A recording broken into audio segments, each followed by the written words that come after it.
En este bloques que están destinados un poco a desmitificar las cosas difíciles, entre comillas, que tienen los automóviles vinculadas con la electrónica, vamos a charlar de este aparatito, conocido vulgarmente como la sonda lambda. Le hago un poquito de historia.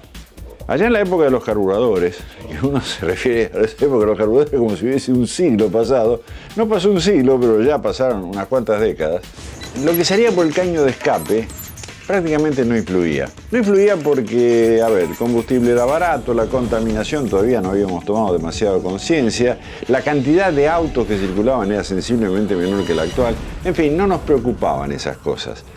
Pero cuando empezó el tema del encarecimiento de los combustibles, maximizar la economía y sobre todo el fantasma de la contaminación ambiental, empezaron a ver un poquitito cómo se podía combatir esto.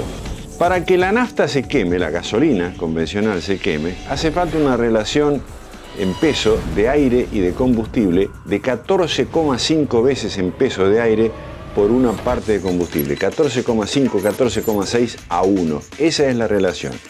Yo le cuento que el aire que respiramos todos, tiene una proporción de oxígeno muy baja. Es el 21%, es la quinta parte. El resto es un gas que se llama nitrógeno y un 1% de otros gases. Pero la parte que realmente ayuda a la combustión es solamente la quinta parte. Entonces, cuando yo mezclo aire con combustible, resulta que también hay mezclado nitrógeno, en mayoría, 4/5 partes, y hay algo de oxígeno por ahí. La probabilidad de que se encuentren la moleculita de oxígeno con la moleculita de combustible y se quemen, es un poco complicada. Y si estamos hablando de que todo ese proceso tiene que durar en el orden de las 10 milésimas de segundo, la cosa realmente se hace difícil. Casi les diría imposible si uno se pone a pensarlo. Sin embargo, su motor, el mío, funcionan de esa manera. Se mezcla aire con combustible y logramos que se queme. La reflexión en este caso es, ¿qué probabilidad hay de que si yo los mezclo en proporciones exactas, aire y combustible, se quemen todas las partículas de combustible porque encontraron exactamente todo el oxígeno que había disponible? Cero. Estadísticamente es imposible y reitero, en milésimas de segundo, 10 milésimas de segundo, mucho menos todavía. Entonces, cuando se produce una combustión, por buena que sea esa combustión, siempre va a quedar combustible sin quemarse.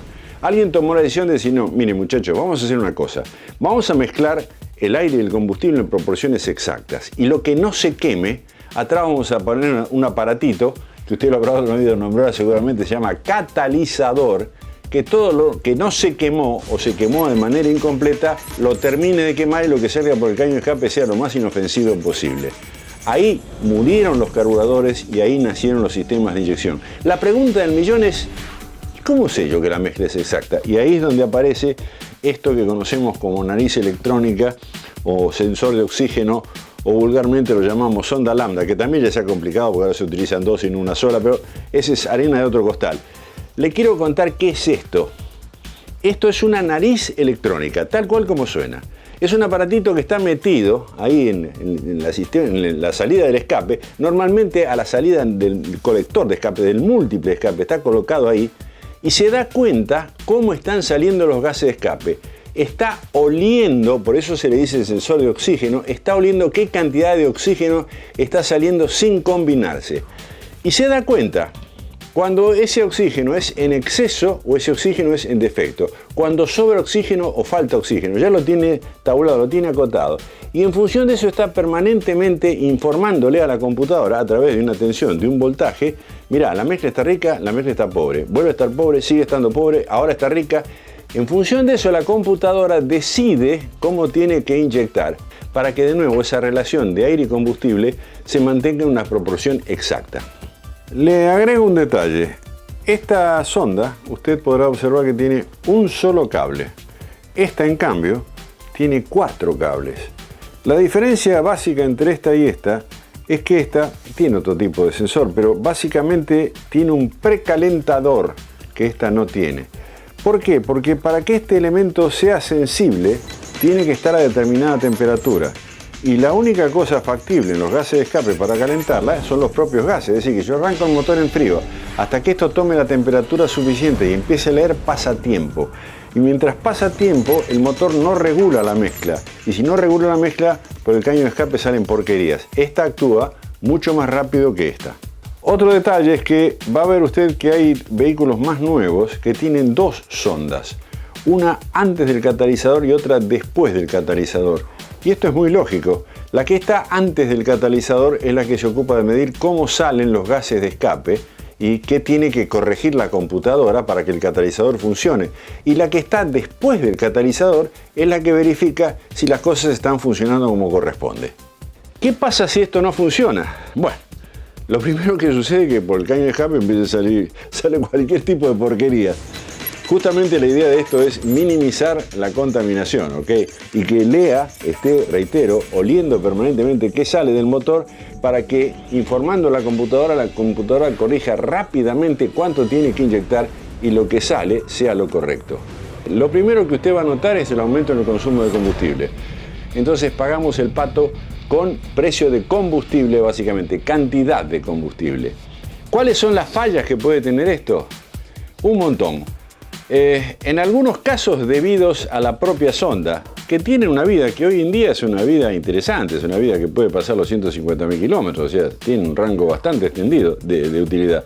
Pero no obstante puede fallar. ¿Qué es lo primero que falla? ¿Qué es lo primero que suele fallar? Esto, el conector, esto, los cables, por temperatura, por la razón que sea, pueden fallar y pueden evidentemente empezar a dar error y se prende la famosa lucecita roja esa que se llama check engine que aparece en todo el motor diciendo muchacho, mira, acá algo anda mal. Y esta es una de las causas más frecuentes de falla.